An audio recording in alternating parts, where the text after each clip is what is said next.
ప్రియమైన దేవుని పిల్లలారా, ప్రభువైన యేసుక్రీస్తు వారి పేరట మీ అందరికీ వందనాలు. ప్రభువు పేరట మీ అందరికీ శుభములు, దీవెనలు కలుగునుగాక. ఈ ఉదయకాలం పరిశుద్ధ గ్రంథము నుండి దేవుని వాక్యాన్ని చదువుకుందాము. కీర్తనల గ్రంథము 55వ కీర్తన 22వ వచనాన్ని చదువుకుందాం. నీ భారము యెహోవా మీద మోపము, ఆయనే నిన్ను ఆదుకొనును. దేవుడు తన మాటలు మనందరి కొరకు దీవించునుగాక. ఆమేన్. ప్రియమైన దేవుని పిల్లలారా, దేవుని ప్రజలు దేవుని మీద విశ్వాసముతో ఆధారపడాలని కీర్తనాకారుడు తెలియజేస్తున్నాడు.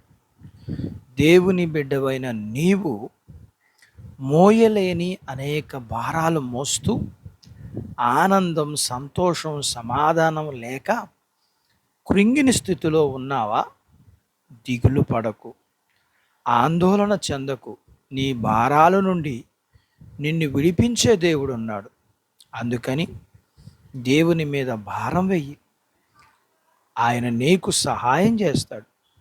ఆయన నిన్ను విడిపిస్తాడు. మోయాబులో ఉంటున్న రూతు అయితే ఆమె బెత్లెహేమురాలైన ఎలీమెలెకుకి అతని భార్య అయిన నయోమి, ఆమె కుమారులు అంతా కలిసి బెత్లెహేములో కరువు వచ్చిందని బెత్లెహేమును విడిచి మోయాబుకు వెళ్ళి అక్కడ కాపురం ఉండడమే కాక మోయాబులో రూతును వార్పాను తమ పిల్లలకు పెళ్లి చేసుకున్నారు. కొంతకాలానికి ఎలీమెలెకు, మహలోను, కిల్యోను చనిపోయారు. తర్వాత నయోమి తన సొంత ఊరైన బెత్లెహేముకు తిరిగి వెళ్ళిపోయింది.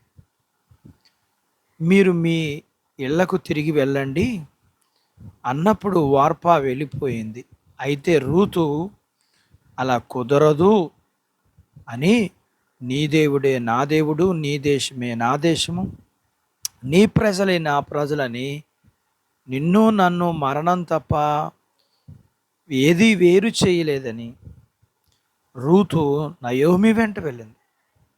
అలాగే రూతు నయోమిని దేవుణ్ణి కోరుకుని బెత్లెహేము వెళ్ళుట, అలాగే బెత్లెహేములో వెళ్ళిన రూతు నయోమినే కాదు దేవుణ్ణి కూడా వెంబడించి విడువక వెంబడించటం వలన దేవుడు బోయాజు రూతుని ఆదుకుని ఆమె జీవితాన్ని ఆశీర్వదించాడు.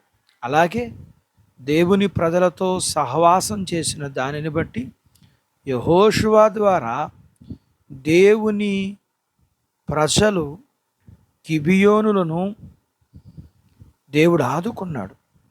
ఇంకా సత్యమును మానక ప్రకటించటం వల్ల నెబుకద్నెజరు ద్వారా దేవుడు ప్రవక్త అయిన యిర్మీయాని దేవుడు ఆదుకున్నాడు. అట్టి బాధ్యత దేవుడు మనకు దయచేయునుగాక. ఆమెన్. దేవుడు తన మాటలు మన కొరకు దీవించునుగాక.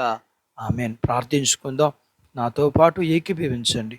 మమ్మలను మిక్కిలిగా ప్రేమించిన మా ప్రియ పరలోకపు తండ్రి, మీ పరిశుద్ధ నామమును బట్టి మీకు వందనాలు. ఉదయకాలం మీ పాదాల దగ్గర మీ లేఖనాన్ని నేర్చుకోవడానికి సహాయం చేశారు.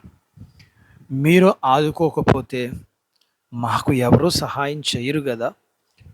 మీరే మమ్మల్ని ఆదుకునేవారని, మీరు ఎలా ఎవరిని ఆదుకున్నారో మేము నేర్చుకోవడానికి సహాయం చేశారు. నేర్చుకున్న దాని ప్రకారం ప్రతి భారము మీ మీద వేసి మీరిచ్చే ఆదరణ పొందుకునే బాధ్యత మీ పిల్లలకి మీరు ఇవ్వండి. మీ పిల్లలను కలిగినంతటిని దీవించండి. చిన్న బిడ్డలను, యవనస్తులను, వృద్ధులను, స్త్రీ పురుషులను దీవించండి. వారి చదువులు, ఆరోగ్యాలు, ఉద్యోగాలు, పొలాలు, పశువుల్ని దీవించండి. ఉద్యోగ ప్రయత్నాల్లో మీ ఆశీర్వాదం ఇవ్వండి. వివాహము కాని వారికి అవ్వటానికి, గర్భం లేని వారికి ఇమ్మని, గర్భం కలిగిన వారికి సుఖమైన ప్రసూతి అయిన వారికి ఆరోగ్యం ఇమ్మని, మీ పిల్లల అవసరతలన్నీ మీ కృపలో మీరు తీర్చమని యేసు ప్రభు వారి పేరట స్తుతించి ప్రార్థించి అడిగినవన్నీ పొందుకొని ఉన్నాము తండ్రి. ఆమెన్. దేవుడు మిమ్మును దీవించునుగాక. ఆమేన్.